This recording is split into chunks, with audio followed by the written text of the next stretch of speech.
सो hi guys, मैं हूं HR Rohit Kumar और आज हम बात कर लेते हैं केस नंबर 117 की यानी कि 117 की। तो इस वीडियो को आप एंड तक जरूर देखें, तभी आपको इस वीडियो का जो पर्पस है या स्टोरी लाइन है समझ में आएगा।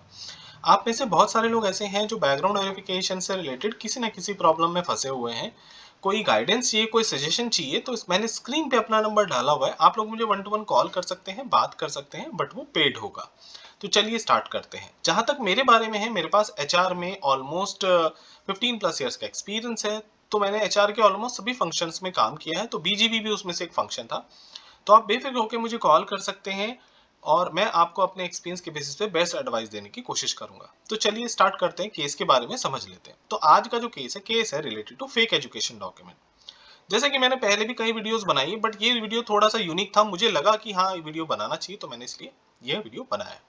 तो इसमें कैंडिडेट का क्या था, कैंडिडेट ने ओवरसीज एक जॉब ज्वाइन की, लेकिन जो ओवरसीज उसने जॉब ज्वाइन की उसमें वो लगभग लगभग 2 साल से काम कर रहे थे। टोटल एक्सपीरियंस उनका 5 ईयर्स था। 3 साल इंडिया में काम किया, 2 साल भाई वो ओवरसीज में काम करे। तो ओवरसीज में उस जॉब का जो एलिजिबिलिटी है, जो रिक्वायरमेंट था कि उनको एक टेक्निकल एजुकेशन चाहिए था। उनके पास नॉन आईटी एजुकेशन था। तो जो कंसल्टेंसी थी, जो मीडिएटर था, जो उस जॉब को उनको कनेक्ट करा रहा था, उसने उनको सजेस्ट किया कि आप फेक डॉक्यूमेंट बना लो और फेक डॉक्यूमेंट के बेसिस पे हम आपका करा देंगे, क्योंकि बीजीबी तो उस कंपनी में होता नहीं। और जो उनकी बात सही भी थी, बीजीबी नहीं हुआ। अब 2 साल बाद उनका प्रोजेक्ट हो गया चेंज, यानी कि उनका क्लाइंट चेंज हो गया। अब नई क्लाइंट ने ये डिमांड रखा कि रीवेरिफिकेशन आप कराइए। उन्होंने कभी ये चीज ध्यान भी नहीं की। अब रीवेरिफिकेशन में उनका एजुकेशन वेरिफिकेशन का प्रूफ हो गया कि ये फेक है। और एजुकेशन वेरिफिकेशन प्रूफ होने के बाद अब उनके सामने ये समस्या खड़ी होगी कि कंपनी ने उनको मेल कर दिया कि भाई ये डॉक्यूमेंट तो फेक है और आप ये इंडिया जाइए और इंडिया से प्रॉपर डॉक्यूमेंटेशन करा के लाइए कि ये डॉक्यूमेंट जेन्युइन है या नहीं है। तो इन केसेस पे देखिए, कंपनी को तो ऑब्वियस सी बात है, पता चल ही गया है। तो वो ये वेट कर रहे होते हैं कि आप कब एक्सेप्ट करेंगे, क्योंकि उन्होंने तो बीजीबी से थर्ड पार्टी से चेक करा ही लिया है, ठीक है। और हम ये सोच रहे होते हैं यार कोई इसका मतलब कैसे करें, क्या करें।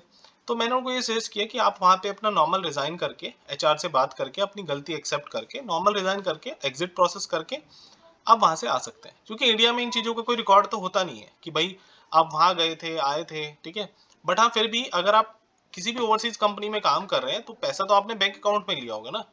और बैंक अकाउंट में लिया तो आपने इंडिया में भी टैक्स फाइलिंग किया होगा। तो टैक्स फाइलिंग के डॉक्यूमेंट से भी कोई कंपनी पता कर सकती है कि आपने वहां काम किया था, नहीं किया था। आपको सिर्फ ये ध्यान रखना है कि किसी भी कंपनी में आप जा रहे हैं या जहां पे आपने फेक डॉक्यूमेंट अगर दे दिए, पहली बात तो फेक डॉक्यूमेंट बनाना गलत है और अनएथिकल प्रोसेस है।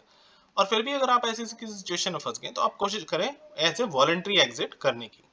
और अगर आपको फिर भी समझ नहीं आ रहा, सिचुएशन डिफरेंट है, क्योंकि सबका एक्सपीरियंस अलग होगी, सबका एक्सपीरियंस इंडस्ट्री डिफरेंट होता है, तो सबको चीजें नहीं समझ में आती, लोग कंफ्यूज हो जाते हैं, स्ट्रेस में आ जाते हैं। तो आप परेशान मत होइए, आप उससे कनेक्ट कर सकते हैं। हम कनेक्ट होकर उस प्रॉब्लम का सोल्यूशन निकालने की कुछ हद तक कोशिश कर सकते हैं, जिससे आगे चल के आप उन प्रॉब्लम्स में ना फंसे। क्योंकि आपने एक गलती तो कर ही दी है, आगे और गलतियां ना हो, वो हम बात करके अवॉइड करेंगे।